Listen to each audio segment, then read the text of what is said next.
Hi, I'm Nick, and my teammates are Kai and Daniel. Our Goldies project is whether mentally ill people should be allowed to own or possess firearms. First, we will hear from Representative Mary Kaptar, a Democrat from Ohio, who will discuss the mentally ill and gun violence. She discusses the proposed plan to help the mentally ill, especially veterans who have served our country, to get the help they need. Next, our team interviewed a Jefferson County judge, a sheriff deputy, as well as an NRA certified firearm instructor to hear a range of opinions. More than 30,000 Americans are killed each year by firearms. Is there something we can do to reduce this number? Hopefully the following discussions will give all of us something to think about.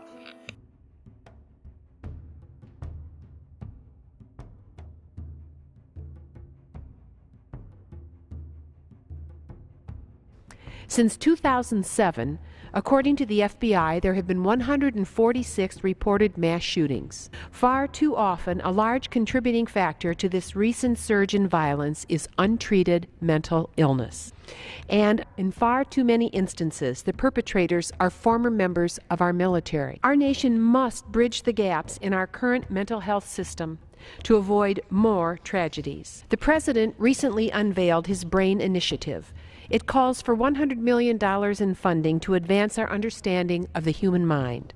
Supporting this proposal will go a long way to furthering our understanding of the causes and conditions that afflict those who wish to harm others and themselves.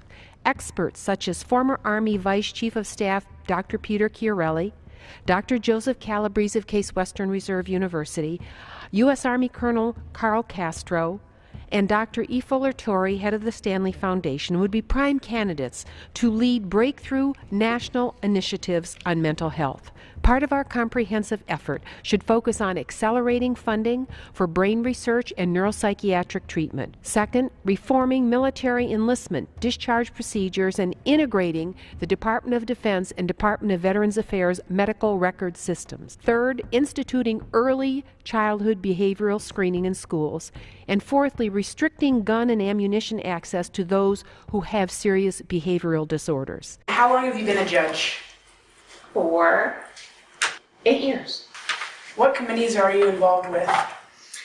A lot of different ones, but most of them are mental health related. I'm on the Behavioral Health Transformation Council. I'm on the Mentally Ill Criminal Justice Offenders Task Force. I'm on the Criminal Justice Advisory Board. Those are the main ones. Are there circumstances where people with a mental illness should be able to have a gun? There may be circumstances, I can't think of any offhand. I think it's very dangerous for mentally ill people to have guns unless their mental illnesses are very much under control, very well medicated, under a lot of therapy, and in a position that they are not considered to be actively mentally ill, the problem having the struggles that they were having. So what do you think about someone who has a mental illness but only wants to have a gun to go hunting for like a week or so? I think that's a difficult question. I would not be in favor of them having guns even to go hunting for a week or so, because I think it sets up problems for other difficulties that could happen. If during that week something happened and they had that gun available to them, that they could use it in an inappropriate way, I don't think there's a good way to regulate that right now. What is your profession? I am an instructor at Silver Bullet Shooting Range. Been an NRA instructor now for 15 years. Retired from the United States Army. I was an explosive specialist for the Army. What is your name? My name is Bill Rose, R-O, 2 S's. What is your stance on mentally ill people owning or buying guns? I think there's rules and regulations that are already there for that. I think that what it also does is on the other side of the coin is what I'm afraid of is people that might have an issue that they'd want to go and talk to somebody will now be afraid to actually go and seek counsel because they're afraid that they'll actually be, that they have a mental illness and they won't be able to get that gun. So then they won't go and seek professional help that maybe they might need. I'm Terry Stange. I'm a deputy here at Jefferson County. Have you had an experience dealing with a mentally ill person with a gun? I have had many experiences with the mentally ill. With a gun, no, I have not had that. However, other types of weapons, there are many, many, many other types of weapons, and we've experienced a lot of that here in the courts. So no, not with gun, but with other. Can you describe any of your experiences?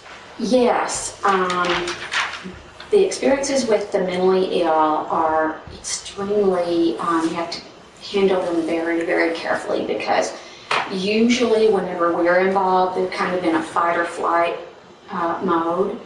And so in their mind, depending on how mentally ill they are, in their mind they are fighting for their life. And so whether they have a weapon or not,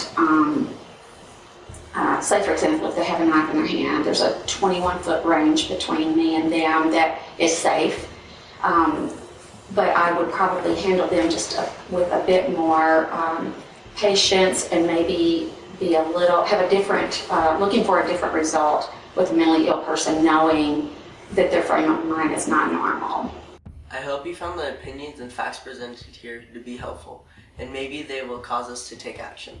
Our personal plea is we ask everybody to push our country officials to start spending resources to identify and treat mental illnesses instead of focusing on passing more laws. We want to encourage people, especially our veterans, to seek out help, and our government needs to play a big role in this movement.